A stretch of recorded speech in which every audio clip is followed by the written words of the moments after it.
Thank you all for coming. I know these last few months have been difficult. We lost Malik in an awful attack. We've seen the other guilds move to try and capitalize on our weakness.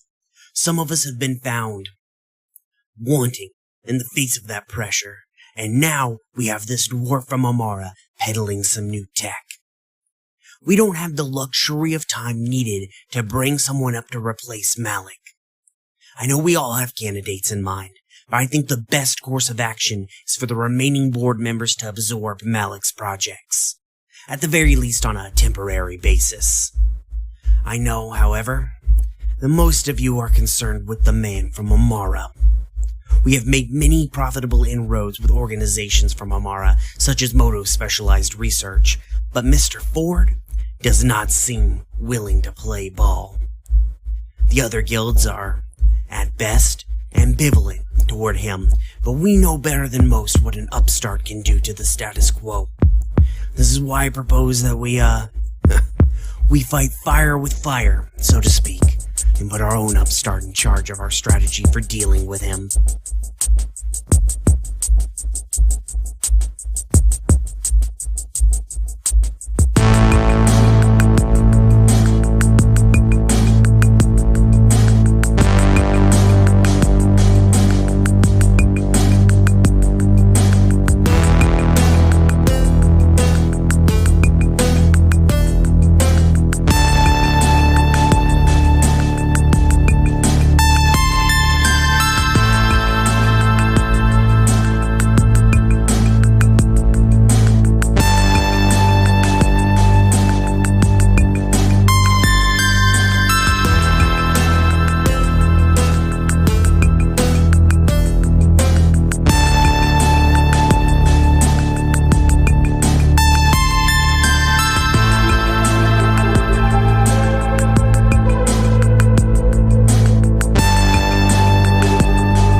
Hi.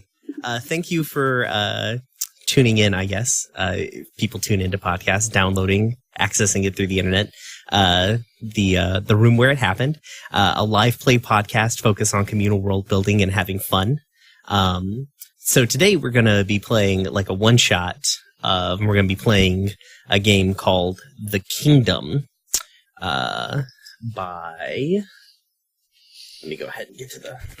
We're going to be playing Kingdom, and it was made by...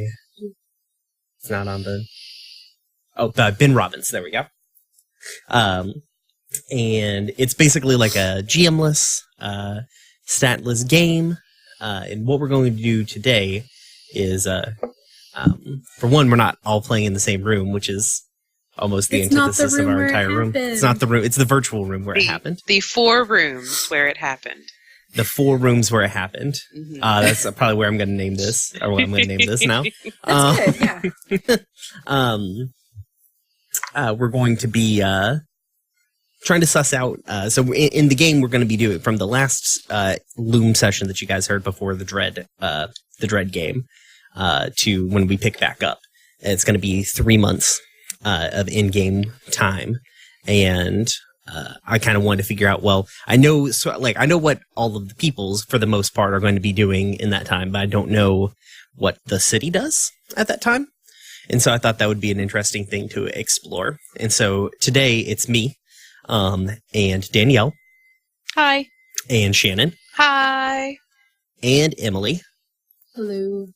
And we're going to be figuring out what happens to the city Luume, specifically from the perspective of people who hold, I guess, positions of power in the city.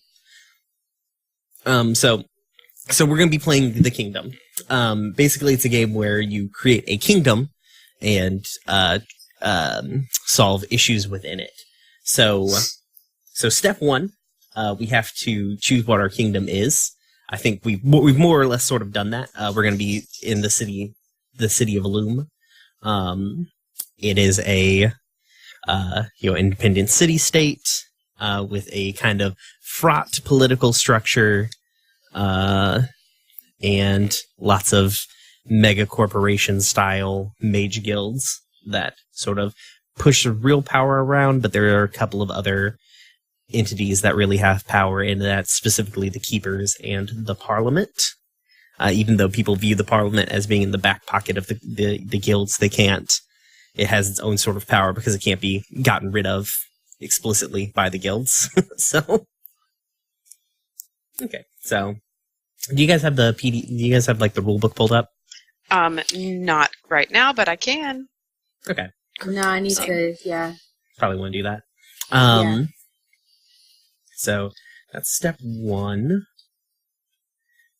Step 2 would be to suss out threats to our kingdom. So I guess we should probably do like... Right. So we're just the 4 guilds, right? Oh, was my initial thought, but I thought it could be interesting if, here's sort of what I was thinking. I was like, it could be interesting if we all were representatives maybe of different, like you can either be from a guild or possibly a representative from the Keepers or even a member of Parliament. Though I would try and keep, when you're thinking about your characters, somebody who can't make unilateral decisions for an entire organization. So like, So we're making these up on the spot. Yeah. All right. I'm cheating a little bit because I know who I'm going to play as my character. But who are you going to play as your character? We'll get to that when we get to characters. Oh, but I just got so excited. We'll talk about characters here in a second.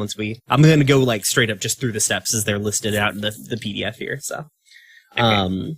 Which is a really good game, by the way, guys. Like I really like this game and its companion game Follow. I haven't played Microscope yet, but if these are any sort of indication, it seems like it's pretty good. So we need threats that face the city.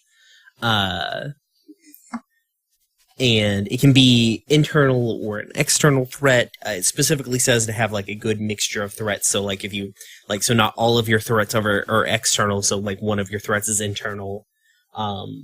Here they specifically have like listed 2 threats, and I think that's probably good. We can always I think the way that the game is structured, if something comes up, we can always like change or add more if we want to. But for right now, we probably need to like determine the threats, and I have like an idea for an external threat, sort of as our character. Well, I guess this is really an internal threat. Yeah, so this would be my bad. I've got a good idea for an internal threat. So I was thinking about it in different terms, because I was thinking about it in the way that like our characters would view the threat, but that's actually like a bad way of thinking about it, because we're our characters, but we are also essentially like, we need to have a sort of a sense of detachment. Yeah, there's a separation. Yeah. Like we're our characters, but we're also directors of the story.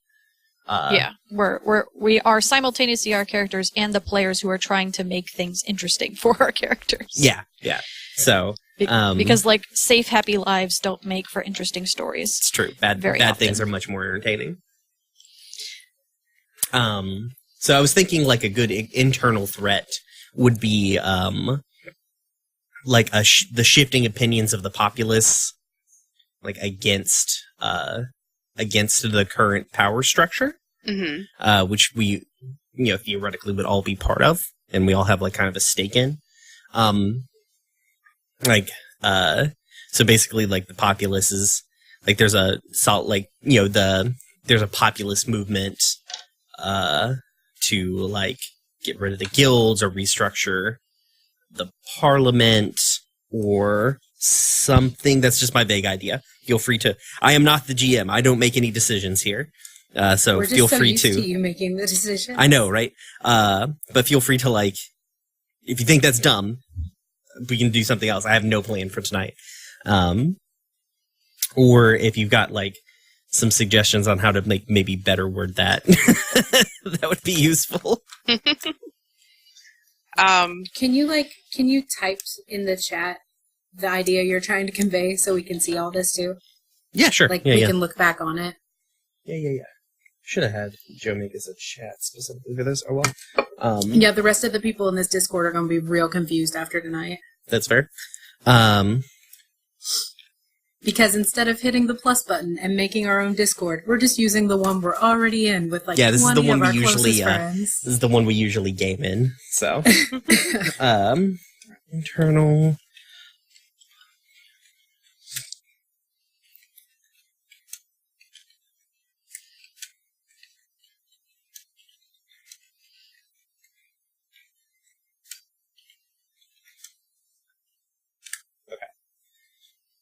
So, like, there's an idea.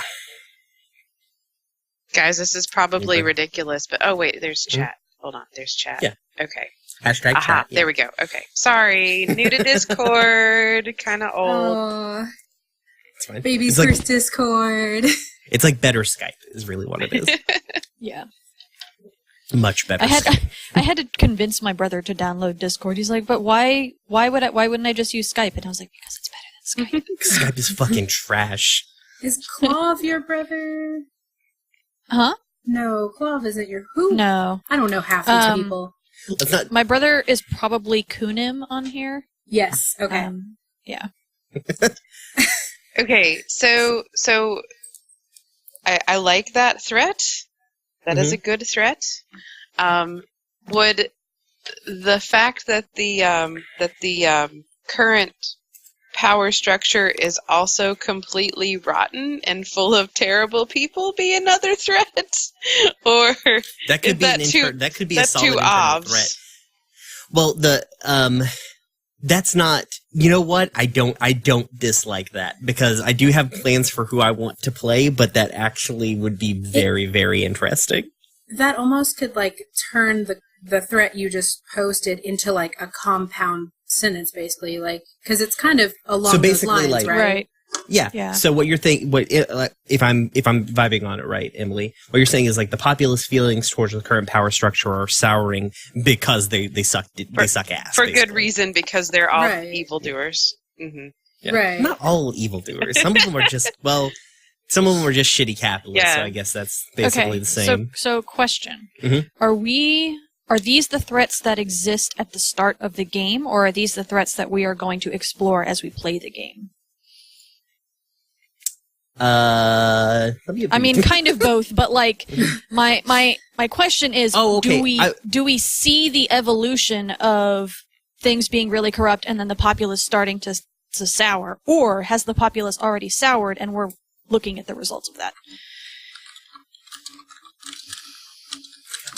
Everybody is aware of the threats at the beginning of the game, it says. Okay. Also, we need 3. I thought it was 2, but it's 3. Okay, so we currently have one. We have populist feelings towards current power structure souring, and for good reason. Is there like an external one that like, are we trying to compete with like another city? Like, yeah, I was gonna think like Luume is a city state. Yeah, and we never talk about the places other than Luume. Mm-hmm. Yeah. I mean, yeah, we can definitely do that.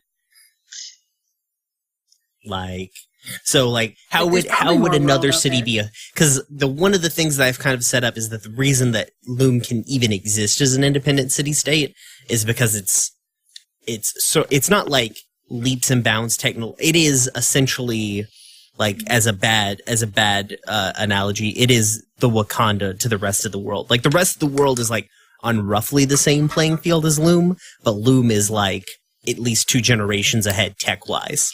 Did you just make a Black He made Panther? a Black Panther reference. Okay. Yeah, it's a Black Panther and reference. it was choice. Okay.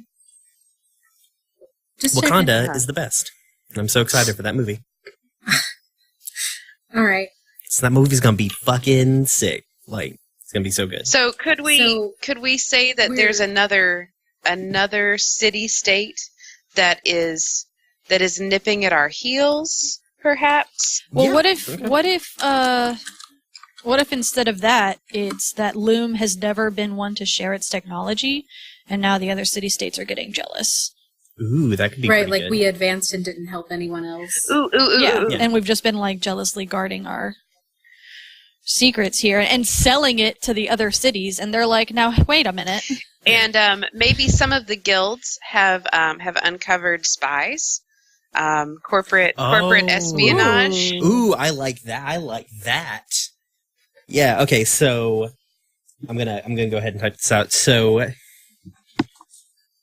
a network of spies stealing guild secrets for, is it one other city or multiple? Let's keep it to one other city so we have a kind of like one direct enemy to deal with.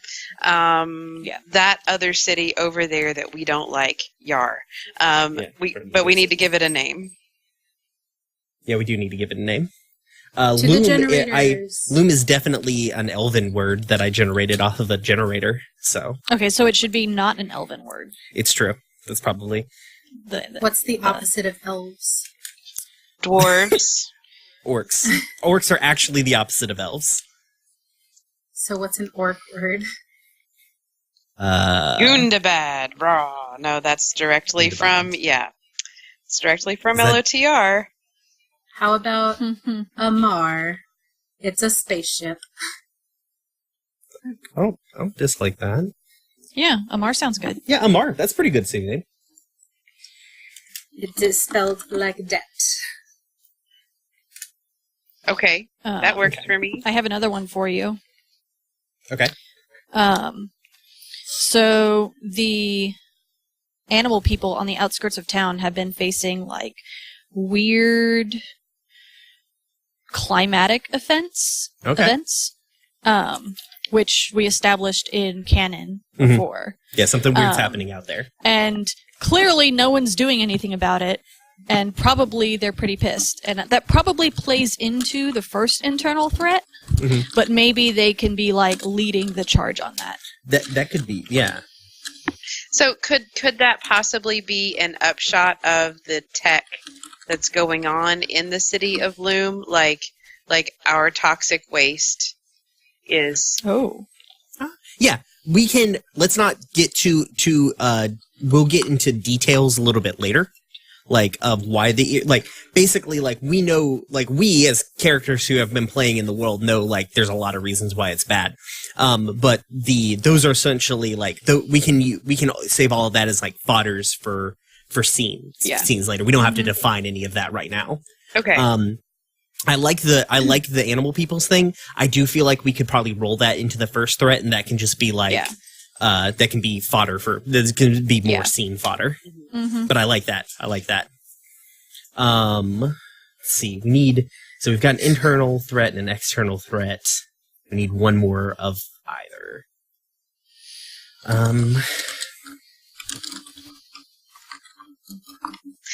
What is the role of the elves? Are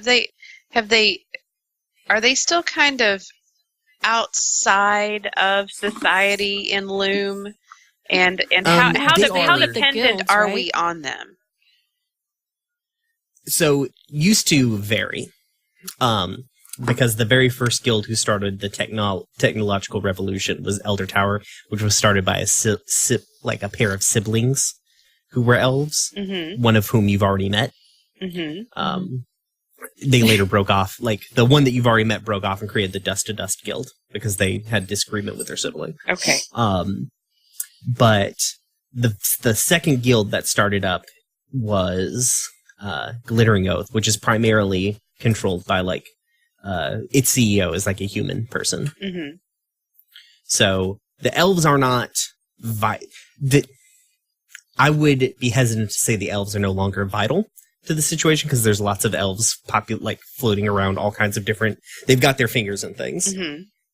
They've had 100 years to do that, but they are not. I wouldn't say that they're part of. You're not going to find elves, any elf, chilling out in the shitty part of town, and probably not even in the middle class part of town unless they're deciding to slum it. They're old. And they came to the city with pre-established wealth from lands unknown, and they're part of society is that they are part of high society. So if there was some kind of a situation in which the elves were having to go back to where they came from, if there was some kind of an exodus, some kind of a trouble in the home world of some kind, how would that affect Luume?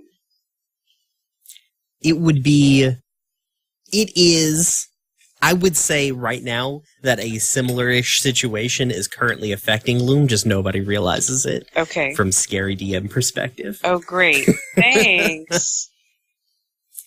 Okay. So there's some hints for things that are coming up. Is that not something that you want us to do? The way that I have the elves are mysterious right now, but it's not because I haven't figured out what's going on with them. I do know what's going on with them. Just the thing that's going on with them is really weird. Okay. I'm leaning I'm kind of leaning elf-wise, characteristically, the reason they have super long names and they have, weird speech patterns is because I'm leaning real heavy into the Tolkien idea that they're, these very other things. And so they have their homelands are very weird, which is why, and there's also a reason why, no one's ever found the elven homelands. Okay. So, and why? Maybe. I don't want to say they're aliens, to the History Channel. but they're totally aliens. Yeah. Picture from another planet, and that's why they have all the technology. It's a Pern situation, y'all. I've never read Pern, but I may have copied them, maybe. So that could be an issue, but there's also a reason why the elves decided to come to this world too. So. Okay. That wouldn't be a thing, probably. What if... Or it would be a much bigger thing than we can deal with in this game in 3 months. It would change our current campaign significantly. Okay. So what if there was a competing technology coming in and being marketed like black market competing technological advances coming into the city, maybe from Amar, so something that's or from another completely other place. Okay, so something that's more straight up, maybe something that's more straight up actual technology, right? As opposed to the magitech that they sort of deal in. Right. So I don't know, maybe like dwarf or gnome technology that's actually maybe steam driven or something like that. You could do that, some weird steampunk, and that it's not as expensive, so it puts things like cars or vehicles more in the grasp of normal people.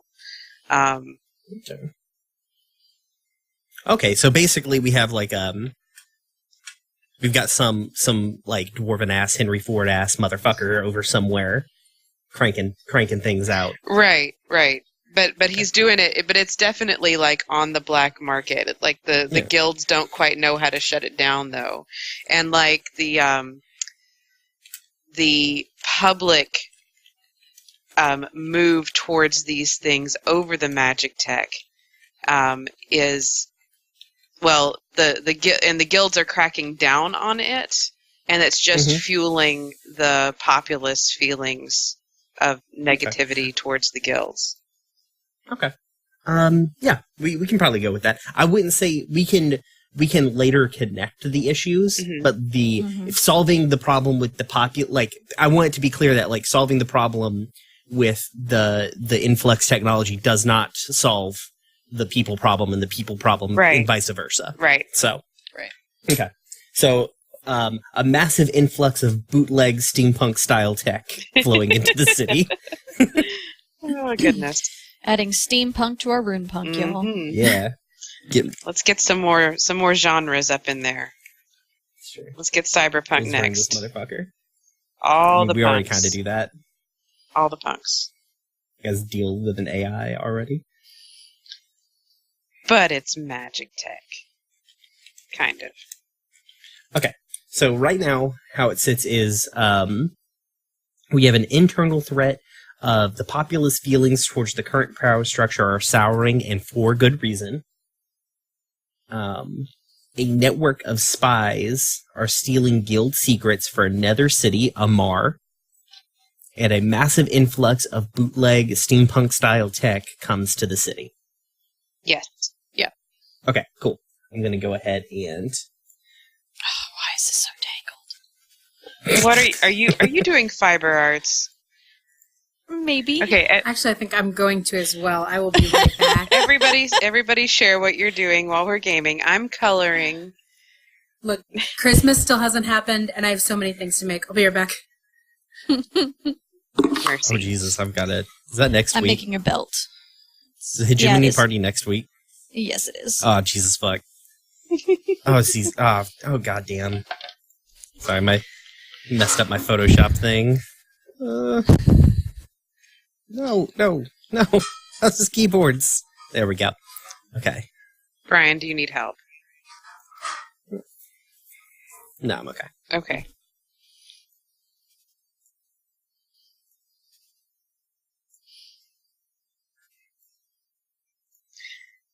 Everybody, Okay. there's a Daniel sitting across from me eating yet another popsicle. Just got done complaining about being cold. Oh. That boy is all about the popsicles. Did this put underscores in here? How weird. No, it did not. Oh, God. Okay, there we go. I definitely know how to use Photoshop real good, guys. Okay. So, I think now that we've got our threats, the next thing we need to establish are locations. So, each player describes 2 places in the kingdom where characters are likely to be found and to interact. This will give you places to roleplay later on and help everyone sort of visualize the kingdom. Players can go in any order. Each player should come up with 1 location. So basically what we're going to do is we're going to start, like, everybody comes up with 1 location, then we move around and we'll do a different location. Mm-hmm. So, Emily's the tallest in the chat. What? And by What does tallest, that I mean mean? the highest on my list. You're first on my list in the chat. Well, no. I was trying to come up with really cool names for things, and now it's just gonna suck. Well, this is a rat's nest. Okay, so the rat's nest. So the rat's rat's nest nest. is. Oh, that's not a bad idea. That's not like a bad name for a thing, though. It's a bar, right? Mhm. That sounds right. Sounds like a bar. Sounds like a bar name. Okay. Is it like It's like a bar that you wouldn't think would be good, but it is. Okay. Like with the names like the Rat's Nest. Yeah. Like you don't think it's gonna be good, but then it actually is. Is it low key good, or is it like underground? Only wealthy people go there. Good. I think it's in like a not wealthy part of town, and it's Okay. like. So I don't think you see very many wealthy people there. Okay. Because like bars in the wealthy part of town, they're gonna be names like Glitter Diamond and stuff like that, right? Yeah. They'll have like one word named like Art Nouveau ass fucking restaurants. Sparkle Right. Pony. Yeah. Like they'll just be place.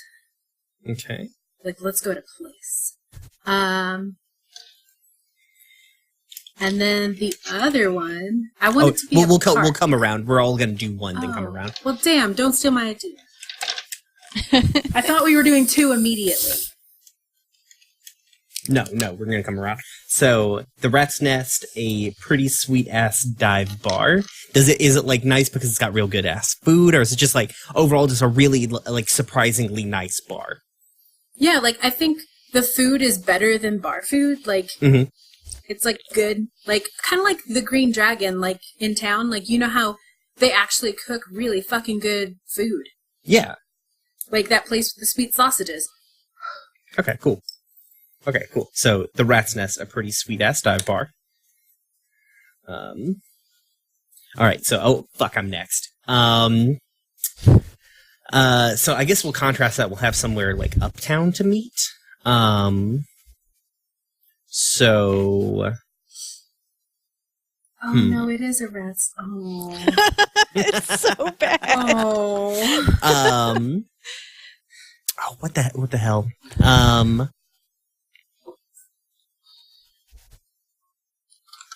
So,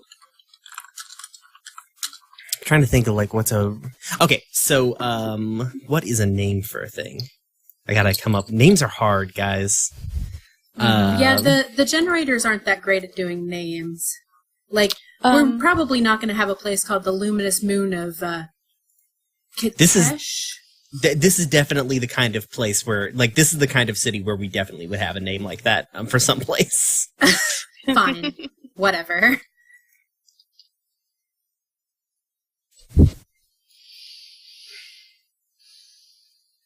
Okay, so my place is like, it's called the,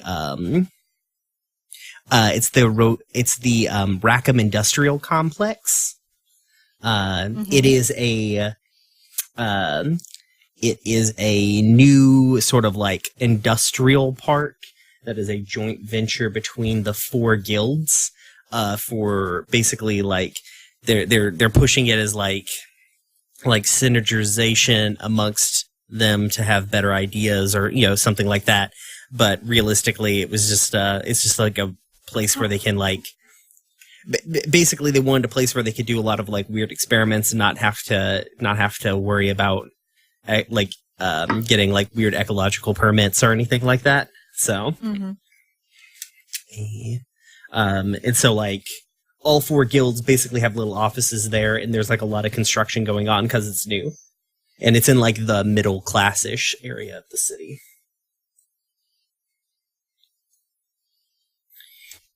Joint industrial venture between. There's not 3 E's in between. There is, but there's not 4. Okay. Shannon. I am thinking of a very wealthy upper class place. Probably started with all elf clientele, but as others have made their fortunes, they have accepted other people. So I'm thinking kind of a cross between like a high dollar spa and a gentleman's club that's not just restricted to gentlemen. So social, like a social club. Right, but they also do like treatments, and you can get your massage, and you can get your, but it's also a place to be, it's more of a place to be seen and network than it is a place to actually relax. If that makes any sense at all. Okay. So since it's an elf place and elves have these wackadoodle names, we're going to call it the sensual forest waterfall that exists solely in the mind's eye.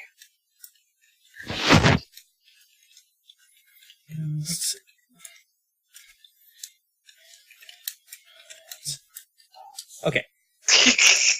The sensual forest waterfall that exists solely in the mind's eye, a spa and social club, a place to see and be seen, and to network. Yes, while you're wearing your fancy pants bathrobe and getting your nails did. Yeah. Yeah. Love it. Love it. Cool. All right, Danielle. For the first one, I'm going to go straight up and say the offices of Parliament. Okay. Because, like, that's someplace that people would definitely go to, like, get shit done. Yeah. But not necessarily, like, the Parliament, like, where they hold things, but I'm thinking, like, the hallways and shit where people meet behind closed doors. Yeah. Like, not the Parliament itself, but basically whatever the Parliament's equivalent of Capitol Hill is. Yeah. Yeah. Okay, cool. There we go. The offices of Parliament. It's Parliament office. Okay. Emily, we're back to you. Okay, so I guess I'll still stick with, like, it's just a fucking park.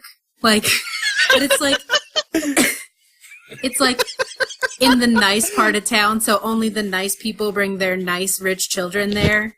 And, like, they can sit and, like, other people watch their nice, rich children while they go to a different area.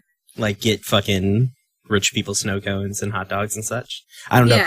Parks in Tennessee don't have vendors in them, so, like, I'm just going off of things I've seen on, like, TV from New York. It'd be a good place to have a meeting that didn't look weird. Like, you're just sitting in the park talking, right? Yeah, exactly. Or, like, two people, like, but they're, like, on each side of a bench. But, you know, that's sort of, like, clandestine meeting sort of thing. Mm-hmm. And that park is called the Living City of Terra. I love it.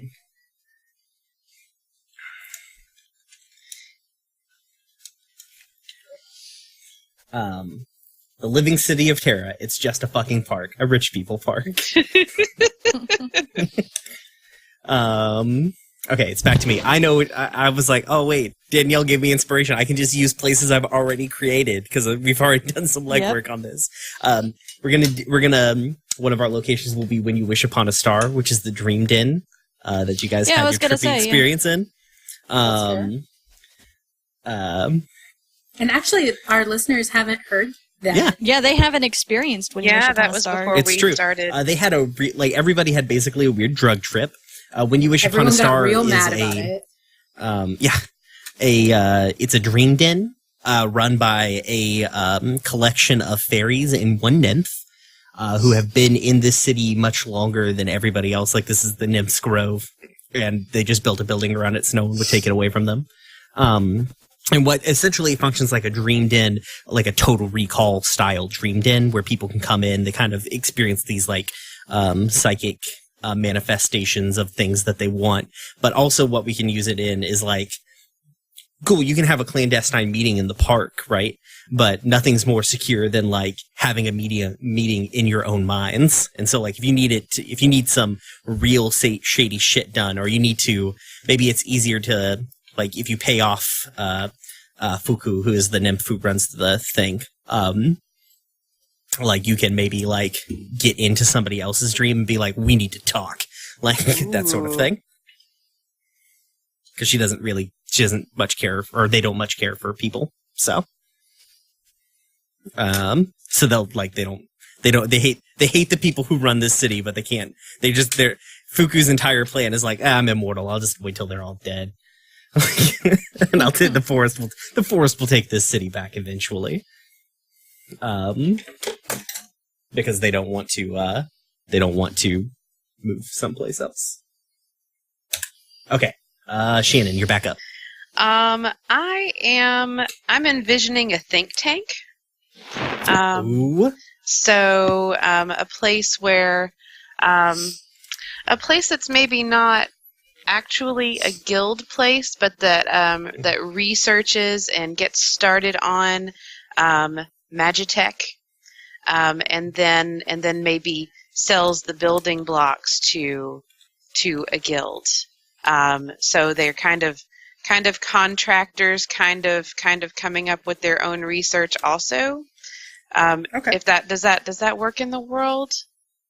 Yeah, I mean that. Yeah, like I've got no. Yeah, that definitely could work in the world because the other guilds essentially started off as that sort of thing. Everyone's got to start somewhere. Right. So these people are dependent. They're basically a Magitech startup. Yeah. Well, maybe think of them as like a small drug company that then have to like sell their patents to big pharma or something like that. So and let's make that run by some gnomish researchers, and we're going to call it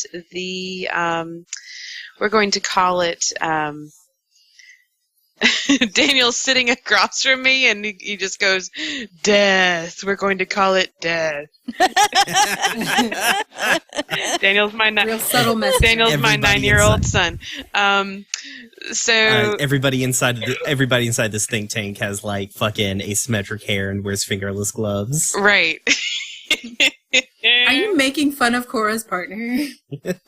No, I'm not making fun of Cora's I partner. don't think they wear fingerless. Listen, Oda only wore fingerless gloves in the weird 80s flashback you guys had. Okay. We're going Do to have asymmetrical hair. we're going to call this place Innotech Incorporated. Innotech Inc. Okay, like it. Okay, Danielle, you're up. So I want the next one to be a church. Okay. And so I was thinking either like the big main church that I'm sure that the keepers have on their campus. Yeah. They would have they have like sort of like a multi-faith facility because it's just easier logistically. And also none of them have any issues with each other, so.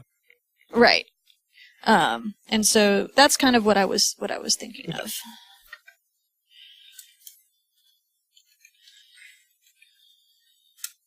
Got a cute name for that? How many different faiths are represented in the keepers? Like basically all of them. Yeah, but I don't have every D&D god in this world because it's just so many gods. Well, there's at least Pelor and Arathis and Ioun. And 11. Okay. We function off of the Dawn War pantheon. If you ever want to look it up, with some weird eldritch horrors and one made up god in there. Mm-hmm. And also we just butcher the characterizations of every one of these gods historically, but whatever.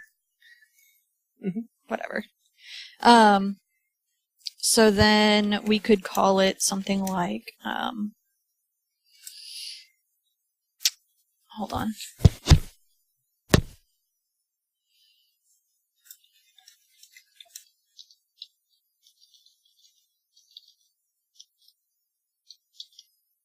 The House of the Rising Sun. Oh no, when I type in 11 into Google, it only Stranger gives Things. me Stranger Oh Things. no. Okay. The House of the Eggo Waffle. The house that Matt Smith built. Latin words. Latin. What is Latin for 11? 11 derives from the Old English Endelephon.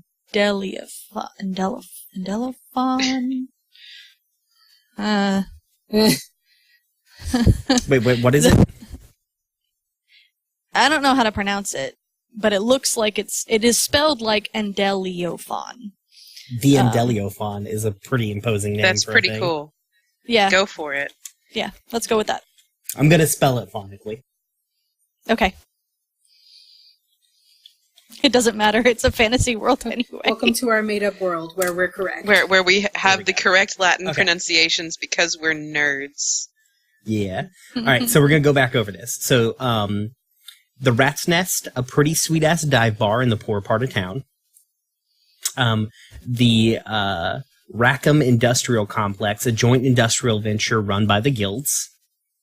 The Sensual Forest Waterfall that exists solely in the mind's eye. A spa and social club, a place to be seen and to network. The offices of Parliament. It's a Parliament office. The living city of name and the Terra. description It's are the just a same. fucking park. A rich people park. A rich people park. When you wish upon a star, a dream den. Innotech Incorporated, a think tank run by gnomes, like an independent R&D group for Magitech, and the Indiophon, the Indelophon, a church, an interfaith megachurch operated by the Keepers. Yeah. I typed just the Keeps. The Keeps. The Our street good old name friends for- over at the Keeps.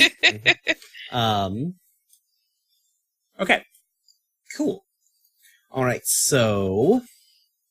Okay, now we get to make characters.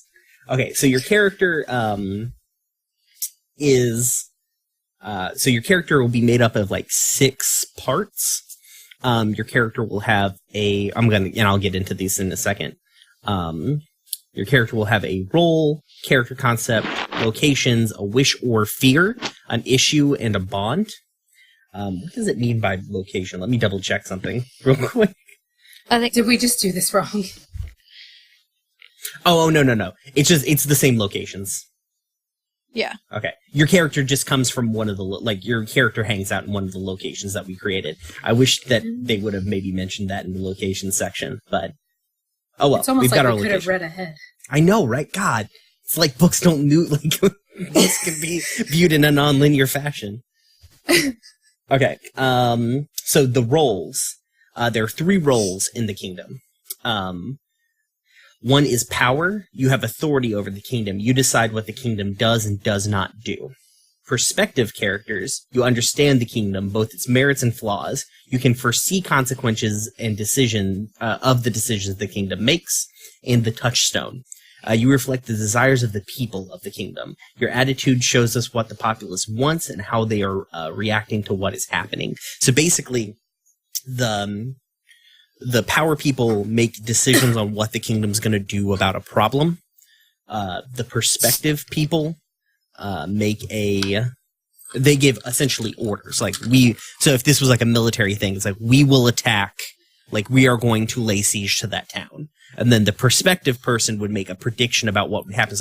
If we lay siege to that town, we will stretch, our forces will be stretched thin and will be weak from the flank, or on our flanks. And then the touchstone person would be our soldiers are already, our soldiers are tired and homesick, and do not want to see, lay siege to this town. So that's sort of how those roles sort of work. We can have multiples of all of them. We don't necessarily, any combination, we have to have at least one of each, but we can have as many. Yeah. To start with, we have to have at least one of each. Yeah, and then that can change significantly. Yeah. We basically, as at any point, as long as we don't all end up as the same role, we're good to go.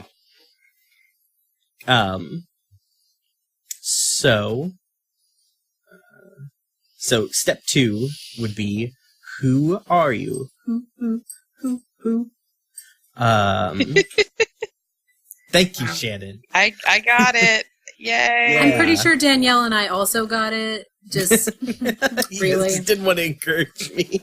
it's true. They were like, maybe if we're quiet about it, he'll stop. So I'll just stop. Honestly, that's my attempt a lot of the time. So yeah, so I guess we'll go in the same order. Basically the character thing is who are you? What is your role in the kingdom? What do you look like? Pretty straightforward. Locations is basically where you can generally be found at. I don't feel like that's as we've got enough locations. We can definitely sort that out. I feel like we can do we can do situational awareness stuff pretty easily. Your wish or fear. State what your wish or fear about your character, or your character has about the kingdom's future. Something that you wish, something that you hope the kingdom will do or become. A fear is something that you dread. Obviously, I feel like if you know the word fear, that was a pretty explanatory sentence. Pick something that you want to explore in game. It will basically inform how you interact with other characters and what your character's sort of motivation will be. And then you'll have an issue. Basically, your issue is a problem that your character has with them, with themselves, like a personality flaw or a difficult personal relationship. Pick something that you're interested in playing. Your character would be happy to be rid of this issue, but as a player, it should interest you. So examples they have are like Father Jacob doubts his faith. The editor of the Daily Sentinel has a drinking problem. That sort of thing. And then bond. Describe your connection to the player to your left. Basically, how we're going to do player to your left is looking at the Discord channel. Emily will have a bond with me. I'll have a bond with Shannon. Shannon will have a bond with Danielle. Danielle will have a bond with Emily. Everyone okay with that? Should we do it the other way around so that you're creating a bond for the person who went before you? Yeah, we should probably do that the other way around. Cool. Okay, so Emily will have a bond with Danielle. Well, then Danielle won't have a character, though. Okay. We can come back around. Yeah, No, I can go back and make a bond after. Yeah, we can do that. Okay. Someone's going to have to. Mm-hmm. That's a fair point. And yeah, so we'll do bond. So Emily will be to Danielle. I will be to Emily. Shannon will be to me. And then Danielle to Shannon. Awesome. Sound good? Sure. Yep. Okay, sick. Let me make sure that I'm going to take the quick second to... So I'm to Brian. So we didn't go the other way. Okay. Yeah. So you're to Danielle. Oh. Yep. Yeah. Okay. So you'll come back and create a bond after I create my character. Okay. So I guess I should be working on this. Okay. Yep. So, what sort of what's your general what's the general character concept that you're kicking around right this second? Me? Yeah. Oh fuck! I just have a name because I love names. Start with the name. There are worse places to start. Yes. Yeah. Start with the name, and then I think the thing to do is to think about what kind of issues you want to explore with this game. Like, where do you want to take these threats? And then kind of create your character with that in mind, if that makes sense. Right. Sorry, I'm also trying to update the podcast social media while we're doing this, which is probably not useful. Probably not useful, Emmy. we have to stay active. We applaud your tenacity. However, we haven't posted in a while. I posted like 15 minutes ago. Well, look, I forget there are multiple of us on there. Lord. Okay. What's your character's name, Emmy? Oh God, we're doing okay. Here, I will type it out so you can see it. But it is Enix Synth. That's a cool name. That's my character. I fucking love names. I have a spreadsheet of names. It was not hard to pick one. Cool. And I think Enix is a touchstone. Okay. Yeah. Okay. Yeah. Go for it. Okay. The thing is, you're not stuck with that role. If at some point you feel like Enix should do something the hell else, you can just change your role. Okay, so Enix will start out as a touchstone. So the next thing is character concept. Okay.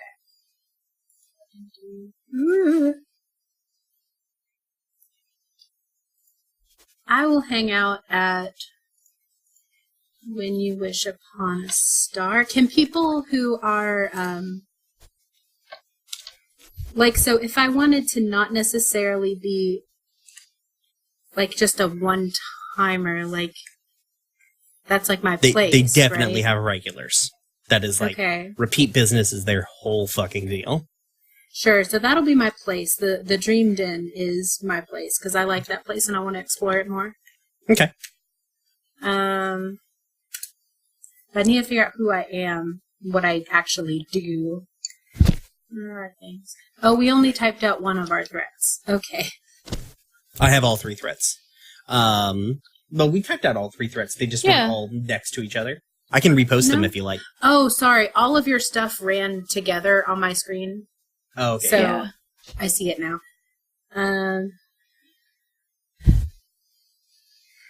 I've also got a very, very weird looking Photoshop file that I'm typing like and drawing lines in and everything. It's very good.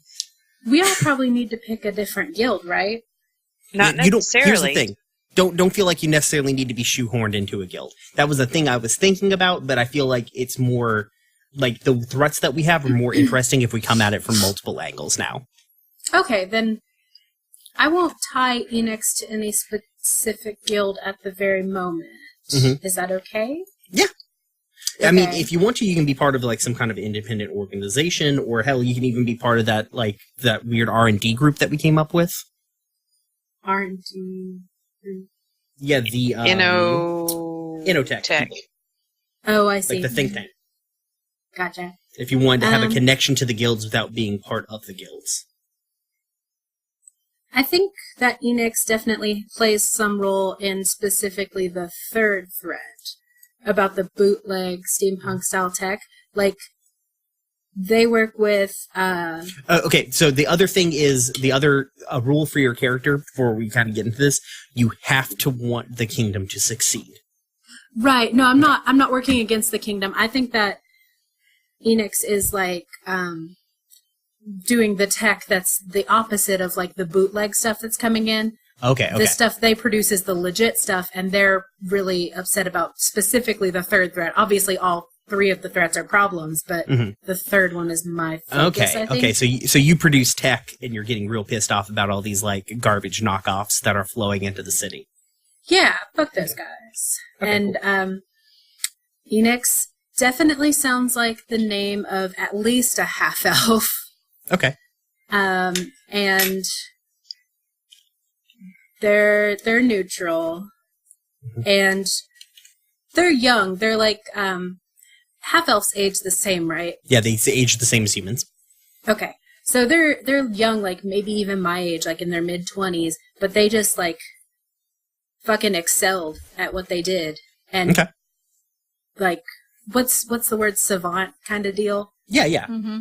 Like just were really good at it, so they moved up quickly. Okay. Cool. Locations, wish or fear, what is that? Wish or fear is like, wish is like something you want to see the kingdom accomplish. Fear is something that you fear will happen to the kingdom, or like, Okay. I think like a good way to put it is like the wish is like is like you wish to see. So going back to like my military thing I was using earlier, like if the kingdom was like a military that we were functioning in, your wish would be like, I want to see the kingdom bring peace and stability to the land. Right. So Or I fear think- would be like I'm afraid that the kingdom will be used to subjugate and right. Rule people. Yeah. I remember it now. So I think I fear that the kingdom is going to buy into this bootleg stuff. Like they're gonna suffer. What's a like actual eloquent way to word that? Like, Oh shit! Why did that get rasterized?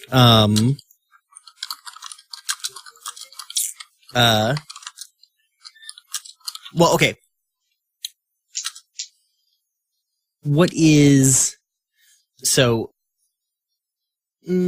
What's her motivations for fearing that, I guess, or their motivations for fearing that? because well, for one, it'll fuck with my employment. Like, Right. and also like I like to assume that this is their career. Like, it's not just a job that they got hired at. Like, they honestly feel like they're the super stuff they're passionate producing. about it, Yeah, what they're producing is going to make a difference and make things better, but this other stuff that's coming in is just, like, going to maybe make it be a hindrance. Okay. Here's, So I fear that the false technology coming into the city will do it harm, basically. okay. Let's shore that up a bit. I was thinking it's like, fears that that subpar tech will stymie creativity in the city. Okay. How Well, do you yeah, feel about that's fair. The city is really big about magic and creativity. Okay.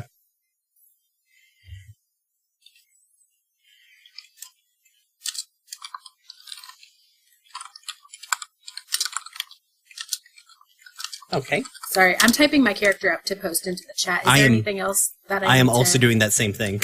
I'm typing your Well, character up, so... I know my character better than you do. I mean, that's probably fair, yeah. What's my problem? Name a personal issue that holds your character back. Personality flaw, difficult relationship. Well... What's an interesting thing that you would like to see explored in a character? Well, I guess my flaw is that I am... Like, okay, so I want to link this back to my location. Like, while I'm also... while I am trying to better this world, my flaw is that sometimes I want to step away and, like, sometimes I can get caught up in the fake world. Okay. So, too addicted to my hobby. Yeah. I wouldn't call the Dreamed In a hobby. I mean, if you go there often enough, it kind of becomes one, doesn't it? I feel like it becomes an addiction. Like... Right, but the addict probably doesn't call it an addiction. That's true. So... Very insightful, Danielle. So it's not like even that, like, they're just sitting around like, oh fuck, I gotta get over to the dream den, but they're just like constantly recalling things and just like basically not always all there. Yeah, okay. I like that. That's cool. So, I like... Okay. Does that work? Yeah. I wrote, like, what I have written down in my, like, my cheat sheet over here is, like, addicted to Dreamed In. But that can manifest however you want to manifest it. Okay, yeah, I'll have to figure out how to make that manifest, but yeah. Yeah. I mean, you can also, like, if I'm wrong in that, tell me now. No, that's fine. I just gotta make sure I play that up. Okay. Okay. Issue and bond. Okay, we're gonna come back around to Yeah, bond. I have to do that later. Bond TBA. Okay. Cool. Wait, it says I'll have connection to two characters, but I only create one of them. Never mind. Sorry. Yeah. I got thrown off by the thing. That's fair. I'll finish typing mine up while you go, Brian. Yeah. So I'm gonna play a character that we haven't seen a whole lot of. His name is Wyatt Bancroft. Oh boy! No, we haven't seen very much of him at all. No, not any of him. Especially not when he was bursting into actual flames in a trailer. Sounds like we might be bitter. But you came up with a last name for him. That's good. Like, now they can get married. I said that last name in game. Thank you. Seer can be scrawling their names together now. Aww. Well, no. See, the arc has to come to him trying to kill Wyatt first. Oh, okay. Yeah, that's how it works. That's how it worked with Tessa and I. Mm-hmm. It's not how it worked with Odo and Korra because they have a healthy relationship. It's true. Yeah, well, you know. Who's to say? I would say that Tessa and I don't have a healthy relationship. Well, Maybe you guys' there. relationship was brand new when we last left it off. Maybe it didn't That's true. start healthy. Okay, focus. Anyways. Let's see. Okay, so Wyatt is named Wyatt Bancroft. We already have his name. He's also a half elf dude. He has brown hair and he's got kind of like brownish brown eyes, kind of like a red vibe to them. He is fairly handsome, but I mean, it's because he's half an elf. Like, it's hard to be not physically attractive and not in half an elf, basically. He recent things. He has a broken nose. He sort of does. Like, his nose is not currently broken. Like, he got that healed up, but there's still like a weird. Like, it used to be just, like, a perfect nose because he had, like, perfect features. But there's, like, a weird kind of crook in it. Like, his nose isn't off-center or anything. There's, like, a crook in the bridge of his nose. That he definitely could have had fixed, but he chose not to. Locations. As far as our list of locations goes, he's gonna hang out at the Rackham Industrial Complex place. Sweet. Oh, I guess he needs a roll, too. Mm-hmm. Oh, I forgot to give that to Emily's character. Hold on a second. Oh, yeah, thank you. I Put that on there. touched it. Wyatt's roll. And he's actually going to be a perspective character. I guess he's gonna have like kind of a, I guess, similar sphere to Enix. In that he fears that the kingdom will become too focused on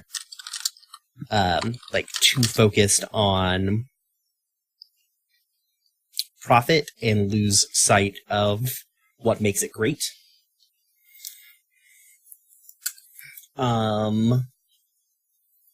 Issue that he has,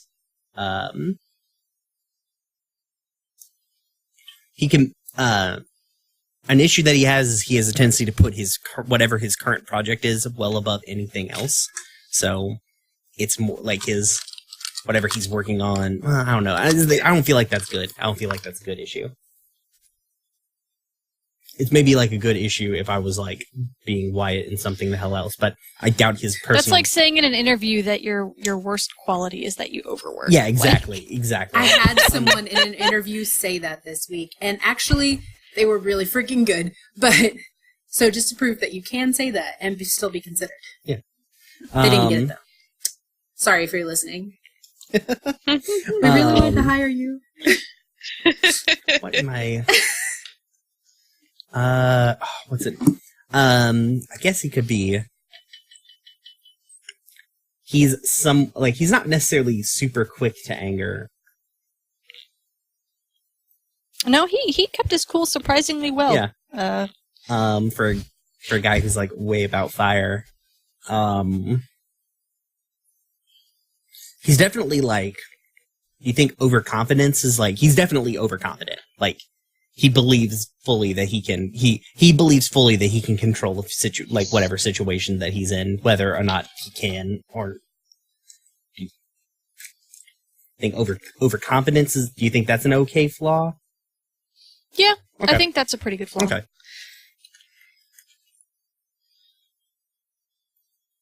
Why is this not typing? I mean, it did nearly get him killed once, so it's true.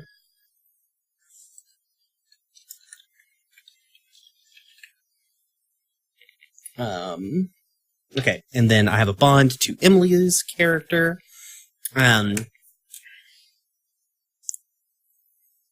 Is it boring that I just, like, maybe we have a contract together? That's not boring. Well, listen, Wyatt's also... Seer and Wyatt just had a contract together, and that got real interesting. Well, Wyatt's also a bit of, like, a wonderkin. Like, he was also, like, sort of a prodigy over at Elder Tower before he got moved over to the Kieran Collective. Mm-hmm. So yeah, I guess like maybe they don't have a contract together, but maybe they independently work together. Like they'll set up contracts or something. Like if Enix has a really good idea that Wyatt likes, like they'll set up a contract or buy it or something like that. But maybe they are just like old colleagues or study buddies or something like that from mage school. Okay. Yeah, that sounds good. You like that? Yeah, that's fine. Old study buddy with. You should post Phoenix. yours in the chat too, even though you're taking notes. Yeah, I will. Okay. Done. Okay. Okay. Okay.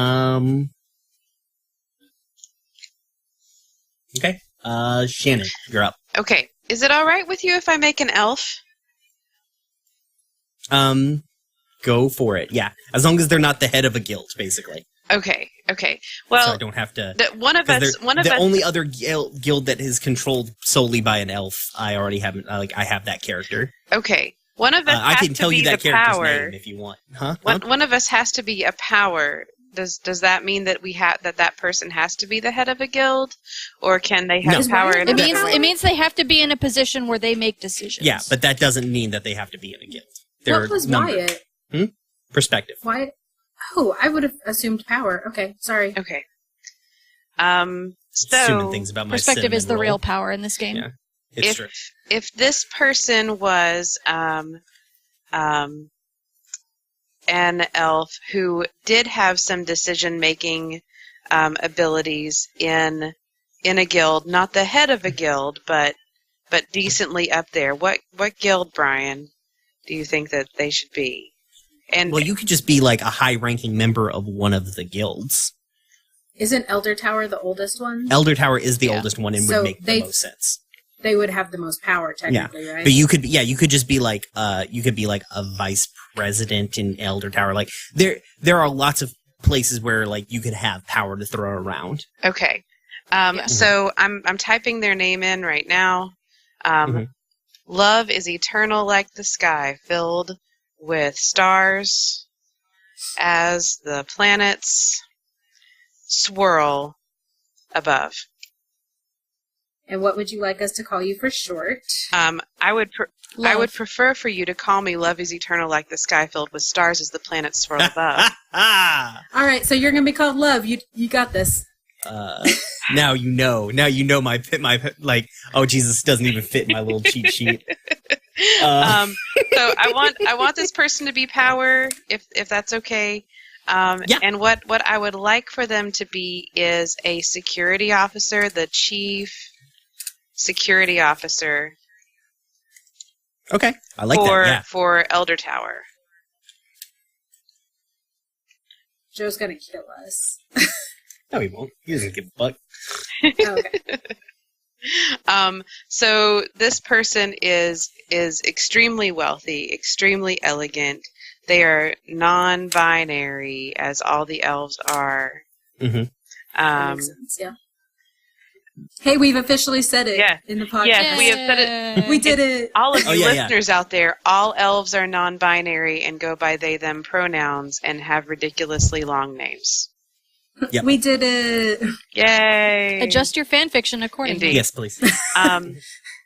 So this person has really dramatic looks, as the elves do. Their Okay. hair is silver, Ooh. but not like old lady silver, like But like silver. actual like almost metallic silver, and Sick. and their eyes are blue, and not normal blue, but like Elijah Wood in Lord of the Rings, blue eyes blue. Okay. So and they're quite CGI enhanced. they're quite tall and quite imposing. Okay. So They're not like physical. Are they like physically built imposing, or just like they have like an imposing demeanor about they them? are statuesque. Okay, cool. Okay. Yes. So this person feared. Well, let's see. What's the next step? Is the next step wish or fear? Wish, I think. A location actually. Oh, location. They hang out a lot at that spa. Okay. Awesome. The Central Forest waterfall that exists only in the mind's eye. Cool. Yes. And that's where they have all of their meetings. They have their business lunches. That's where they meet their informants. all of the things because they're a security officer. Okay. Yes. So I like the idea of you eating, like, getting your nails done, eating a cucumber sandwich, and then talking to some, like, urchin ass motherfucker. Yes. Yes. They are smuggled into my private suite, where my stylist is doing my hairs. Chained to the wall. No, ready at a moment's not notice. chained to the wall. Jeez. Okay. So, but I'm not going to type that whole long name. It's going to be the Waterfall Spa. Yeah. Oh, you won't I literally type just that typed long spa. name. No. Okay. So the next bit is it Wish or Fear? Yes. Okay. Wish. For the kingdom.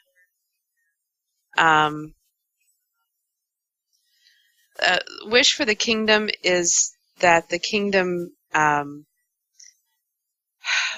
should I put this? The kingdom retains its place of. That's too generic.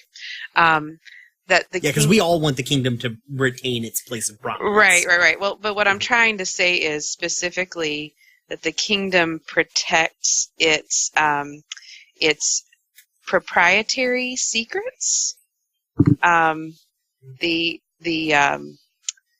things that make the other places have to buy from us when they're talking about magic tech. Okay. I like because Okay. So, which for the kingdom to retain proprietary products and knowledge. If that's all right. Is that all right? Yeah, that makes sense. Because what that it's interesting. Because what that would prevent us from doing is that would stop us from doing setting up some kind of information it takes it doesn't take off the table but it sort of does because you're power but it takes off the table us dealing with more open channels of information to try and fight off Amar and stuff like that. Mm-hmm. Okay. Everybody feel okay about that? Mm-hmm. Mm-hmm. Okay. Okay, flaw. I'm gonna make this person into a terrible, terrible snob. Okay. Sweet. If you are not wealthy and good looking, they want nothing to do with you except as a tool.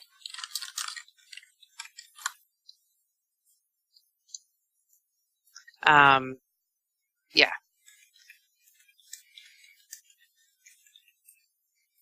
So the last bit is a bond to Wyatt. Oh, okay. Well, we could go either professional or non-professional with this, probably. Listen. Pitch. Let's pitch both. Okay. So professional would be that. Because Wyatt did used to work for Elder Tower before he went and helped everyone, helped the board of directors are the original people who started Keyrin Collective, mm-hmm. and two of which used to work for Elder Tower. Okay, well then Wyatt and another guy. Well then let's mix it up. Let's make it a little bit of both. Okay. They did work together in Elder Tower. That it was there was oh goodness, just. They knew each other from the office, but they're also former lovers. Okay, great. Sweet. I imagine Wyatt has a number of exes. Former lovers. Former lovers, yeah. Okay. Gotta let Seer in on that.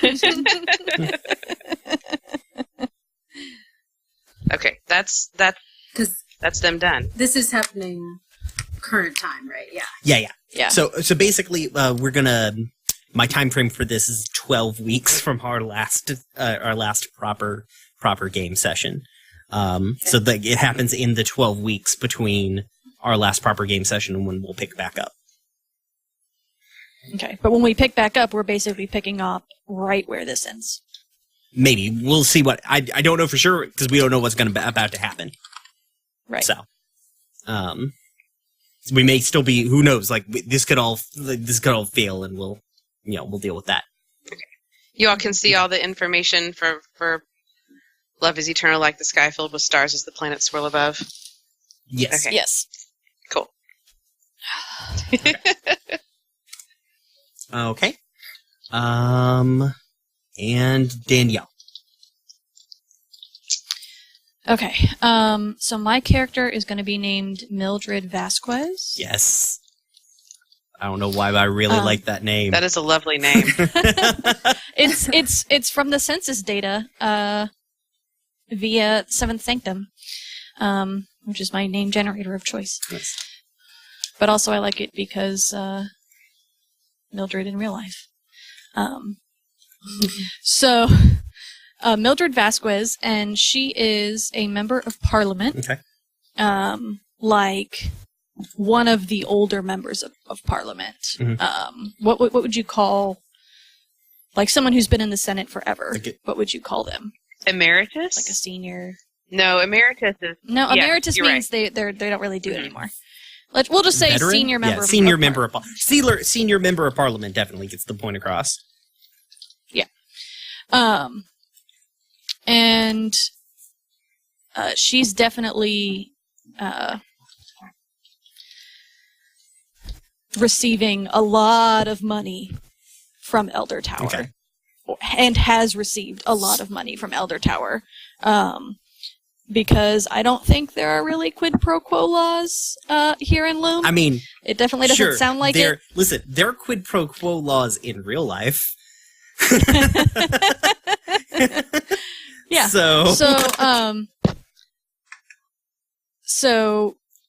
she does have a set of morals, but she's definitely like willing to stretch the boundaries of them for the right price. Right. Essentially. She's got dark hair, kind of olive skin, think Hispanic, Mm-hmm. and basically average size, wears glasses, but because she's been in Parliament for so long, she's kind of older, and that's almost like a point of contention for her because all of the elves from whom she gets money obviously don't age at all, but even though she's been working with them for so long, and so like they've seen her age, Right. and she hasn't seen the same thing. And you can find her at Parliament. Okay. What role is she playing? She is we're going to start off as a power. Okay, like it. That's interesting. Yeah. And her wish is her wish for the kingdom.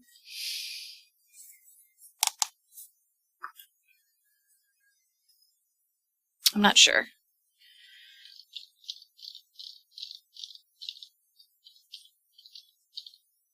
Does she like her current arrangement? Or in her old age older age, as she's aged, been like getting more and more like, fuck these assholes? I think maybe like the very pre-beginnings of that is happening, but she's still very comfortable where she is. Right. Which is part of why I'm starting her office power. Right. Maybe that's something that we can explore here. But I think she's currently fairly comfortable with life, and so we're gonna say that her fear.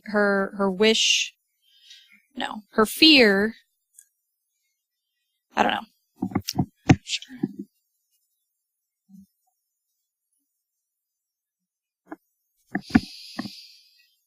Her fear is that the unrest amongst the populace will not just like tear the kingdom apart, but destroy create anarchy, essentially. You know what I'm saying? Mm-hmm. Just straight up anarchy, destroy the government, and that in the process.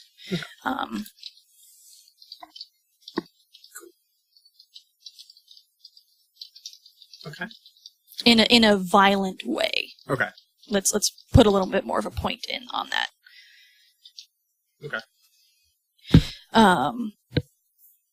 And for a wish. No, you don't have to have. You have one or the other. You don't have to have both. Oh, one or the other. Yeah, okay, yeah. well then, awesome. Then I'll keep the fear. Yeah. And for a flaw, We are a fearful group. Yeah. It's like We've people. only got Fears one are wish. Mhm. fears are easier to play off It's of. true.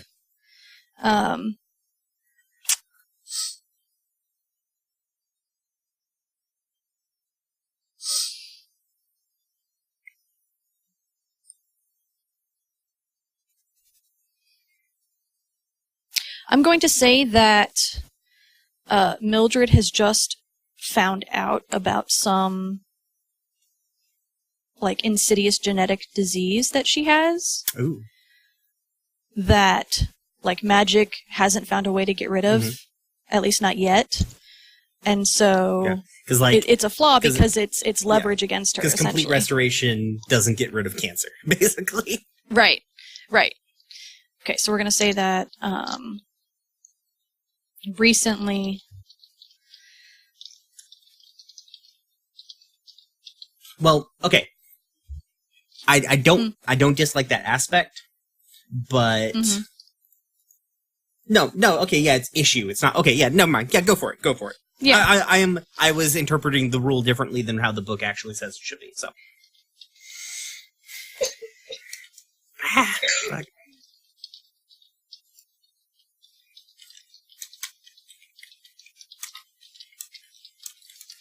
Okay.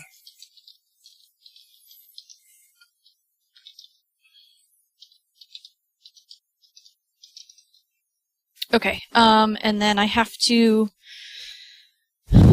create a relationship with love is eternal like the sky filled with stars as the planets soar Thank above. you for using my full name. You're welcome. And I think Sorry, that... I just thought of some shitty thing I'm gonna do in the future. Tell us what you're going to do in the future, Brian. That'll happen. Oh, no. I imagine that half-elves look up at the elves like, ugh, like really? When they have their full names, like, require that people say them, too. It's like, we don't do that shit. And I'm gonna say that, I mean, they're one of the people that come and make the wishes of Elder Tower known to me. Or probably I go to you. Yeah, honestly. probably. But yeah, I think that that's our relationship, that you are one of the points of contact between Elder Tower and myself. To get things done in Parliament. Cool. Okay. And then I need a relationship with Danielle's character. Right. And I'm sorry, I was waiting for you to post your thing. There we go. Sorry. Yeah. So you're a senior member of Parliament. I think my relationship to you is that Enix is preparing some specific piece of technology for your department, maybe. Like, you know how they'll, like, have people come in and, like, teach people how to use their email and shit like that. So, like, Enix has, like, worked with the Parliament before designing stuff for you. Okay. Cool. Has like, government contract work stuff. Right. Yeah.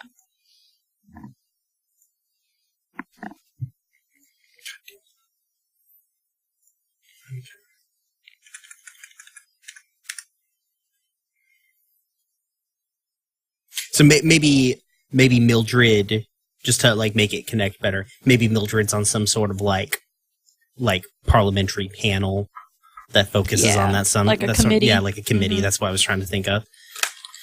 Yeah. So we work on a committee together? Or well, I'm sorry, I don't. So like, my committee is the one that works with your thing to present like new technology to the government or something. Okay, so you're basically campaigning for my technology to be valid.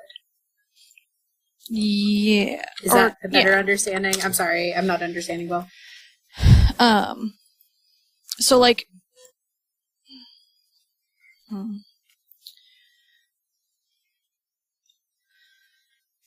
Sorry, I'm shitty at understanding things. No. It's not you. I'm not explaining it well either. Because I'm trying to understand it as I explain it, and that's usually not the best way to. So basically, it's like Mildred works on a government committee, that is the government committee with a focus on technology, and you're one of the people that committee works with. Yeah, like you're the civilian end of that.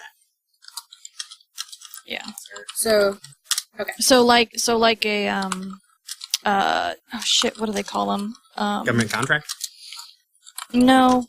I mean that fits too.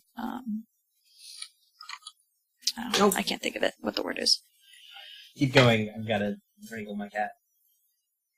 Which cat is it? The deaf one. Probably the deaf one. Assuming that Brian wasn't yelling at it. Because there was no reason to. So I'm typing up something and tell me if I'm typing up the correct thing. Okay. Enix is a contracted worker who works directly with Mildred's committee to... That's where I stopped typing. Sorry, this is the most complicated relationship. It wasn't supposed to be that hard. Well, like committees in the Senate. Hang on. Okay. Let's do some Googling. What are the words we need? Dear Google, how words? Night's ruined, by the way, guys. How come? Oh, because you opened a regular Coke. soda? No, we're out of regular Coke. Oh no. What are you drinking instead? Poison. Or Diet Coke. It's probably that Diet Coke that we got for Stitch and Bitch. It's true, yes. As long as it's not hairspray water. I fucking love that thing. It's like LaCroix tastes like you're drinking soda water and someone yells the name of a fruit in the other room. I saw that. It's so accurate. Okay. So we have the United States Senate Commerce Subcommittee on Communications, Technology, Innovation, and the Internet. I love it. So dumb. Good. The United States was definitely in there, and I don't think that exists. We can change that easily. And has jurisdiction over legislation, congressional action, and other matters relating to communications. For these purposes, communications includes telephones, cell phones, the internet, commercial and non-commercial television, blah, blah, blah. So you have to okay my technology before it can go out into the world. But, well, basically, you're coming to this committee in order to, like, get a bill passed or to have Parliament do something about it. Mm-hmm. Like, we're not the FDA of magic, right? Yeah. Because that's more an executive branch agency. These committees are like, they are the small groups where Congress people decide on the laws before they go out to, like, the whole Congress. They didn't have to approve the internet, but they did get to make some recommendations about net neutrality. Yeah. Okay, so I might have someone else type up this relationship because I'm failing it every time I try to put it into words.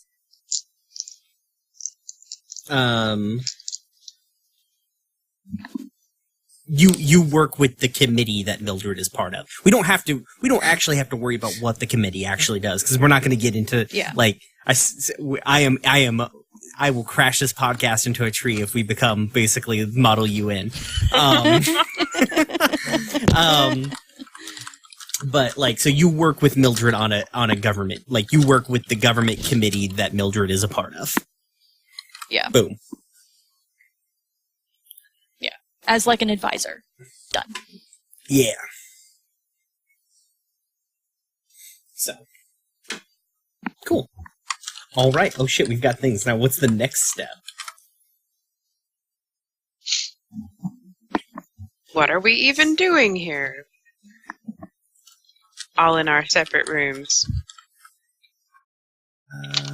Playing the game. Okay, so starting the game. Set out 3 blank index cards. We're not doing that. Lord. One will be written. One will have time passes and draw a line of checkboxes equal to the number of players. So what I'm going to do is time passes. Underscore. No, wait, that's an equal sign. No, yeah, underscore.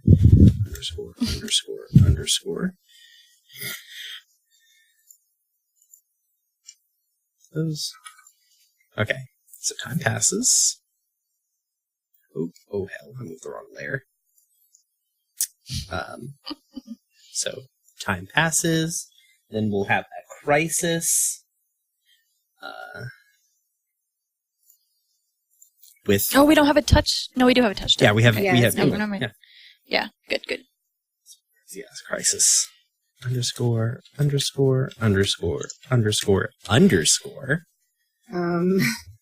So, Emmy, Yeah. about your position, your touchstoneness.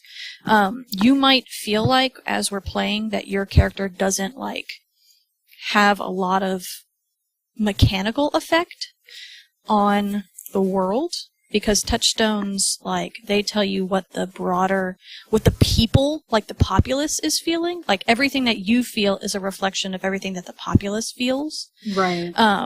But that doesn't, it doesn't, you don't make decisions about, what we do as a result of a crossroad, and you don't tell us what happens after a crossroad happens. I just put myself out of the thing. No.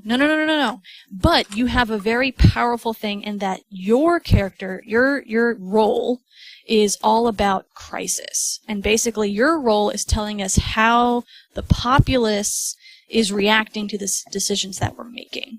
Right? It's not directly saying the consequences. It's saying, okay, well, that happened, and this is how the people feel about it.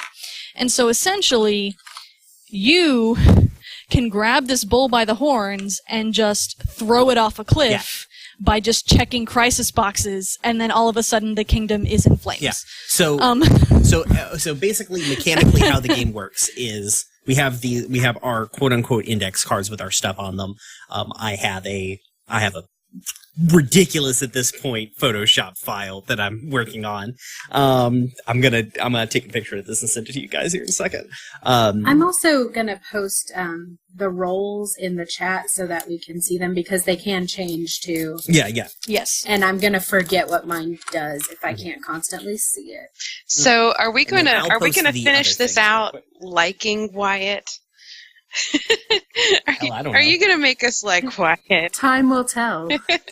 Listen, you're the ones who left him alive and made me characterize his ass. So. You're the one who made him good looking.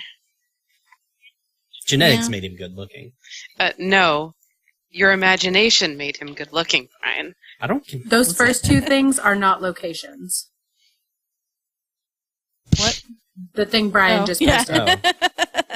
Whoopsie doops. Okay, well then just ignore those first two. I mean, technically, Amar is a location, yes, but I don't know what I did there. Let me take those off my... and I'm going to post this. Because we will need it, probably. I don't know, I need it, so fuck y'all if you don't. Sorry. It should be uploading. There we go. Okay, cool. I need it. Sorry if you don't deal with it. Okay, cool. I've got all the locations. Let me... This is... Behold.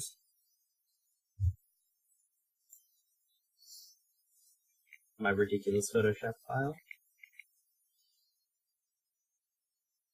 Oh, my name is back to normal in this channel. I'm not a capybara over here. What? Ooh, that's a small picture. What did you even do, Brian? What? What have you done? What is this? I've got two screens, by the way. That's I know. I really appreciate the red lines drawn in paint. I know. What the actual fuck is this? This has all of the information we need at any time. Why did you do it in Photoshop, Brian? Yeah, maybe that's the most difficult place you could have done it. It's so I could move it around. So if I Like, needed to move any you of these couldn't have particular picked a things more around. difficult place to do that. What? It's like trying to do a spreadsheet in Microsoft Paint. Like, why did you do this? With, like, hand-drawn in boxes. Emmy, this has to go on the social medias. That's fair. What I'll do hide is, our Discord when we chat. get like I'll save this as a JPEG currently. That way you don't have like our Discord server happen there, and also like my computer stuff. But I can save this as a JPEG right now. That works. I also saved the picture of Rat's Nest, our inspiration for a really good-ass dive bar. And I uploaded a picture of my cat to Twitter and Instagram because we were not getting very far into this podcast before I put a picture of my cat on there. It's fair. You gave me rights to edit. You shouldn't have done that.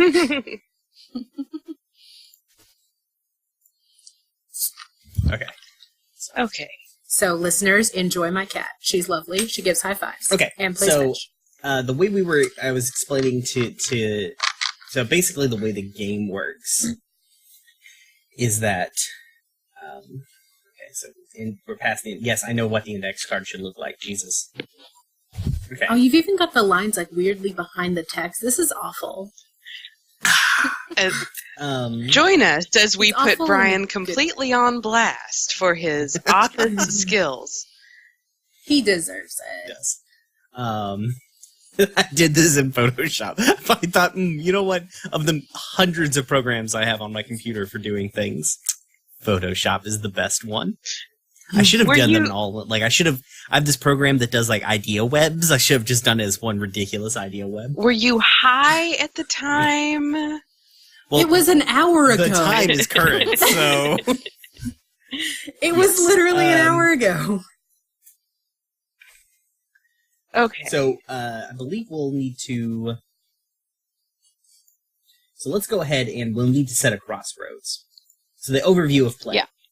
If there is no... So here are basically the steps of play. Ow! If there is no crossroads, we need to introduce one. But if we already have... if we've already made a crossroad and someone else has not, the nearest player to our left... So basically, I would guess... I'm going to say... Just because we've started there, we'll have Emily set the crossroad, I guess, or maybe we'll all initially decide on a crossroad. Yeah, can we be collaborative in something and stop making me do everything? Well, is Emily still the top of the thing? Emily's no longer. Well, Emily's still top of the chat. Okay. How the hell did that happen? You're alphabetically first. Oh, damn it! I'm Capybara on one and M on the other. Yep. Yep. Then we'll play a scene focusing on what your character thinks or does about the crossroad. We'll play together. And then we'll do reactions. Any player can do can briefly narrate how their character reacts to the scene. It must be a direct reaction to what just happened. Each player can make one and use it to do or show one thing.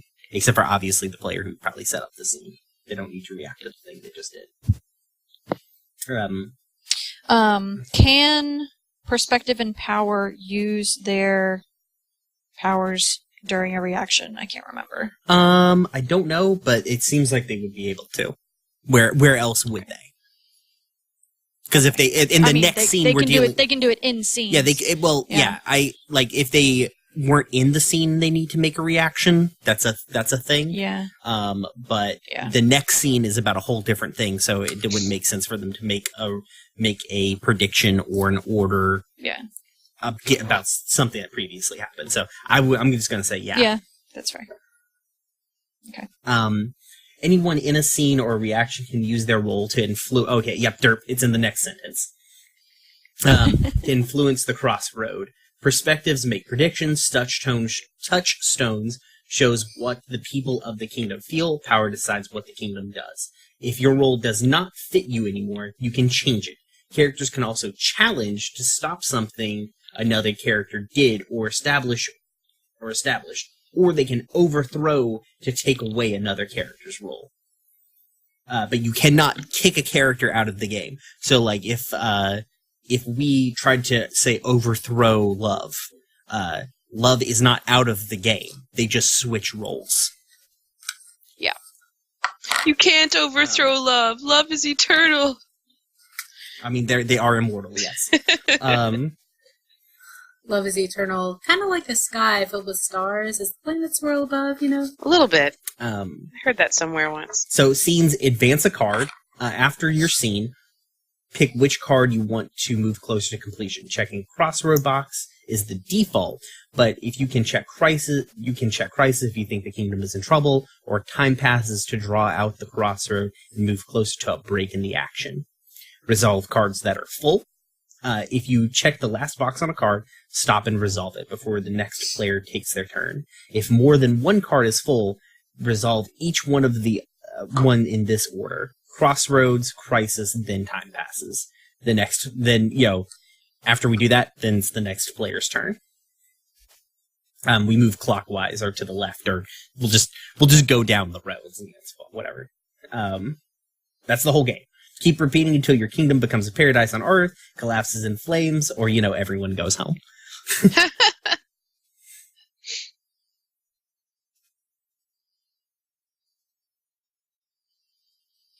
Okay, so what are we doing first? Okay, so I guess we need to... First, we have to create a crossroads. So let's go to the Crossroads chapter. A crossroad is an important decision the kingdom must make. It is a fork in the road. Will the kingdom go one way or the other? The decision may change the kingdom forever, for better or worse. When a crossroad is introduced, it is the only question. You don't know which choice the kingdom is going to make until we've played some scenes and explored it. A crossroad must be something the kingdom does or decides, not something that is done to the kingdom. The crossroad may be a reaction to some outside force or situation, but the question is always what the kingdom chooses. Deciding whether or not the kingdom is invaded by barbarians is not a valid crossroad. Deciding whether to bribe the attacking barbarians is. So that's sort of their example. Each crossroad is a major arc in the story of your kingdom, is the next chapter you're going to explore. The crossroads you introduce determine what kind of story you're going to play. As the game continues, each player will get to introduce crossroads they want the kingdom to confront. Blah. You can introduce crossroads that could reverse previous decisions the kingdom has made, but you can never erase what has happened. Make the crossroads matter to you. Interesting crossroads are essential to the success of the game. Need a good idea for a crossroad? Look at your character's wishes or fears, and make a crossroad that puts the kingdom right on the path your character wants or dreads.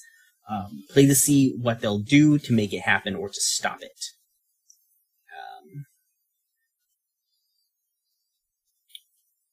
Players take turns making crossroads. If the current player has already made a crossroad, the next player who has not made one yet does so instead. For right now, let's just stick to the idea of collaboratively creating the crossroads. Everyone feel okay with that? Yeah. Okay. Sure. Which threats are we really focusing on with our characters? Do we kind of have a wide... It doesn't matter. Go for whatever feels right. So basically... Well, I just mean we can focus on the things that are immediately important to us to begin with. Right. Okay, so I have an idea. Okay. So, we mentioned this Henry Ford dwarf. Yeah. Who is bringing up this steampunk stuff. And it's kind of on the black market, but that's mostly just because they don't want pushback from the guilds in the open. And so what I'm thinking is that maybe there's this underground technology show. Okay. And the kingdom has to decide whether it's going to shut down this show or not. And we can say that this is something. The show's not technically illegal. Right. It's not technically illegal. We could even go as far to say, like, this is a show that happens every year, and it brings in a whole lot of, like, commerce for the city. But this year it's going to have a different sort of connotation. Right. And this year, maybe there's word that this dude is going to finally bring his stuff out into the open. And so the kingdom has to decide if it's gonna shut down this fair or not. Okay. I feel pretty good about that. Yeah. Okay. This one's gonna be difficult for me, I think, because my character and the people are actively going to feel different things, and that's not supposed to be correct, right? Maybe not. I mean, like, if you want I'm supposed to feel what the people feel, right? Yeah, you feel whatever the people feel. So now the people don't necessarily have to be a monolith, though. It's true. Some of the people, like a significant portion of the people feel how your character feels. So, okay. Does that make sense? Yeah, because I feel like the people in my character are going to feel two completely different ways about this. How do you mean? Like, my character is going to want to put a stop to it, but the people are going to be like, what the fuck? Well, the other thing is, without the fair, like, the fair is not just this guy displaying. It's, like, Elder Tower, Keyren Collective, your organization. Like, everyone. So our goal, though, like, we have to decide if we're going to shut the whole fair down. Yeah, not the whole fair, not just this guy. The whole fair. And that's going to piss people off. Yeah. Well, so... Yeah. There are numerous ways to shut a guy down without shutting down the whole thing. But that is not the crossroads. That's not our goal. Yeah. The pitch is, will we shut down the entire, like, will the kingdom shut down the entire fair to stop this guy? That's the pitch. And the cool thing is, like, we can play to figure out, like, how people react to this, how we react to this, what we do to do it. Do we? Like, we don't have to. Yeah. Mm-hmm. Like, no is a legitimate answer, but we play to find out. I just think that would be an interesting start. That is an interesting start. Because we could also find a scapegoat. We could make him the scapegoat. We could, if we can pitch it. We could turn him into an actual goat. We do have... You could also probably do we'll that. Find somebody with true polymorph. Guys, we just, we went a completely different direction. It's like, will they shut down the fair? Like, neither, actually. We just turned everyone into goats. End of game. When your solution is a wizard, all your problems look like goats. That's You're an welcome. elf name. I'm just gonna that's an elf leave now, guys. Brian, that's an elf name. Jesus, no, it's not. No, I refuse. Yeah, I refuse. it is. Yeah, it is. All right, I'm making an elf. We need to do a couple more one shots. You guys want to name this dwarf guy? My short form is goats. Huh? You guys want to name the dwarf? I really just want to name him Henry Ford. We could name him Ford. But it's Ford, but it's spelled like fjord. Yes. Is his name Henry Fjord? It's HJNRIFJORDE.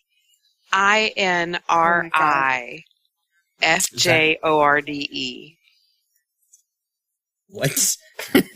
I'm gonna type it. HJINRIFJORDE. Henry. The J is silent. The J is silent in both. Henry Ford. Can you add a couple silent Q's in there, please? Add a couple silent Q's. No. Okay, so Danielle, why don't you type out our... So does everyone feel good about that crossroads? Yes. Yeah. Okay, cool. So, yeah, go ahead and type that out, and we will start. I guess... Just to be an ass, my character is going to call him Jinri. Jinri.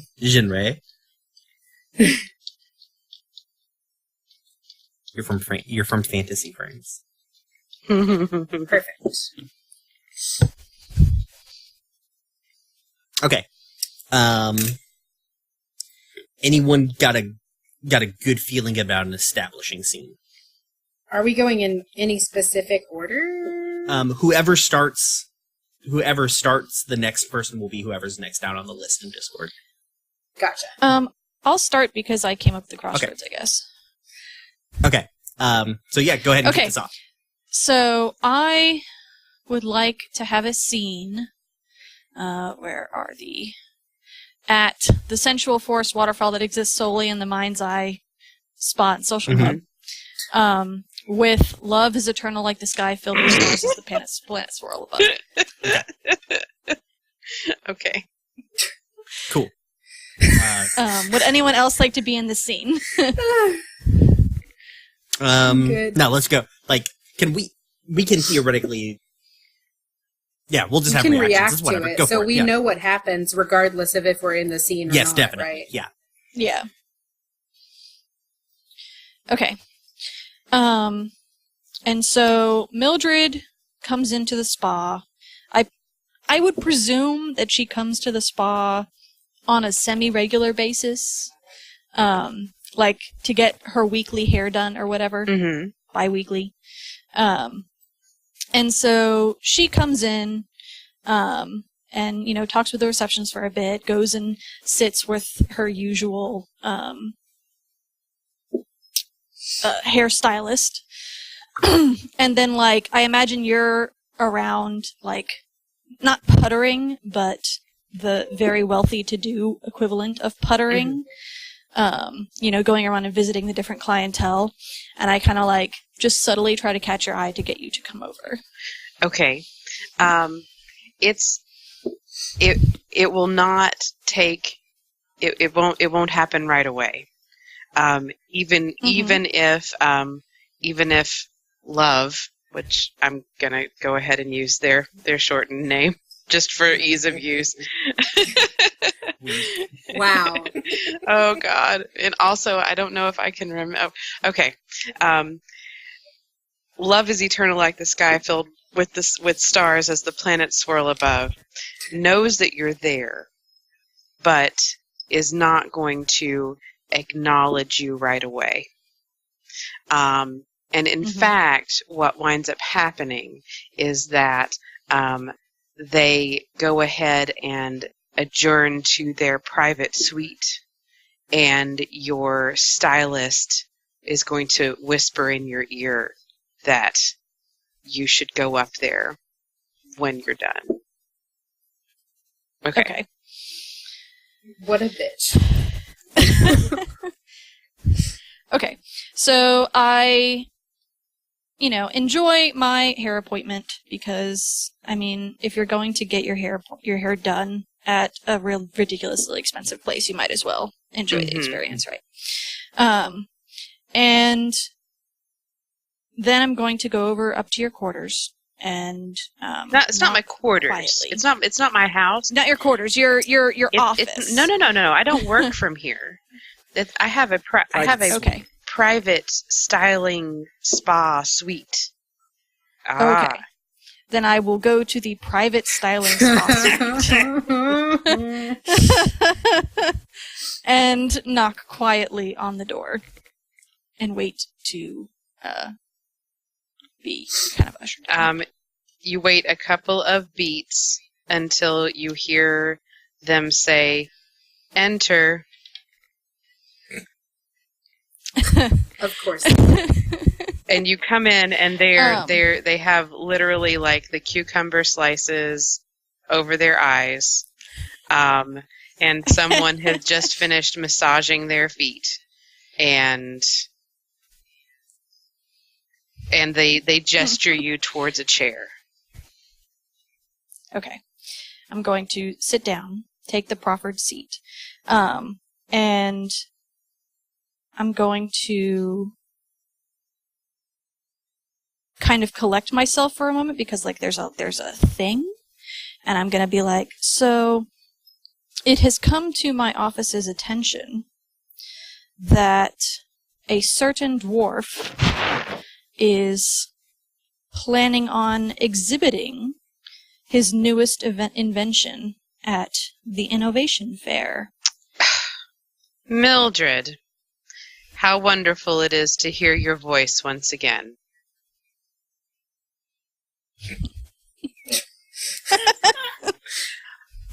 I love this character.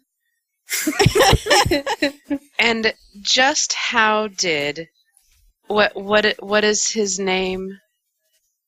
The dwarf.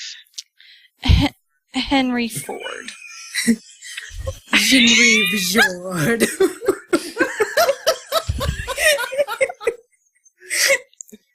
And just how did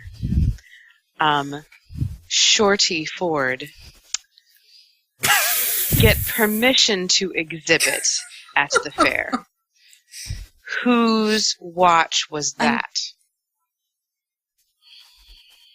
What's the committee that runs the fair? Good question. I mean, I doubt the fair is like governmentally. It doesn't have to be controlled by the government. It could be a private thing. Yeah, it's just the group.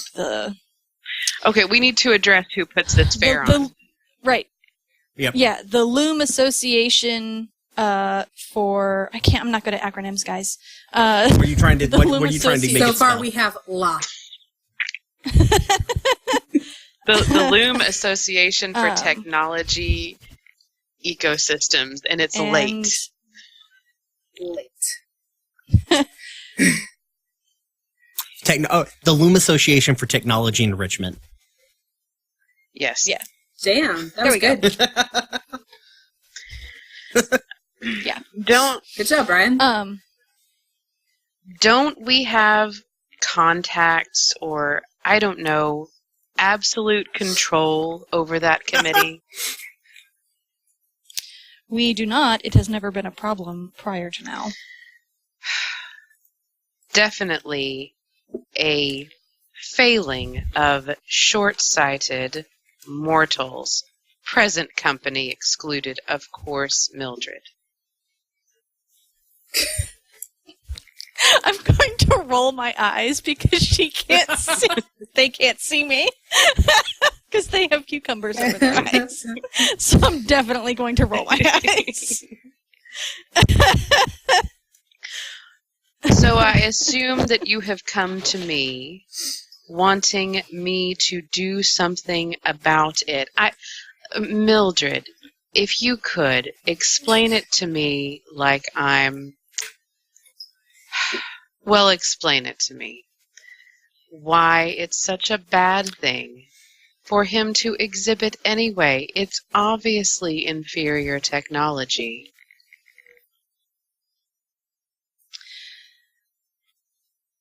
So, I am not here to petition you to end it. My skin is not as much in this game. I have a great many benefactors. However, because of our long-standing relationship, I wanted you to hear it from me that this was happening, as soon as that I heard that it was happening. Because you might want to do something about it, because the people are uneasy. And the people don't like how expensive magic has become. And while mere mortals may not have the long-reaching power of those of you who are more long-lived, they do have an awful lot of power in their money. And if you have a competitor who can simply sell more of his device that gets the same thing done for cheaper, then you have a problem. At this point... I would just explain capitalism. Thank you. Thank you. At this point, they're going to sit up and take the cucumbers off their eyes and like actually fling them into a corner. And like visibly wince when they actually set eyes on Mildred and not even try to hide it. So you are giving me the benefit of your long years of experience, I take it. Rude. I appreciate your continuing to be concerned with the interests of my organization. Do you have any suggestions for a course of action?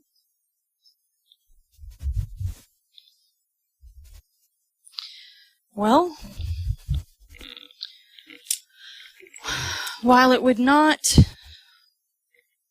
be the most popular decision, we could simply prevent the innovation fair from occurring.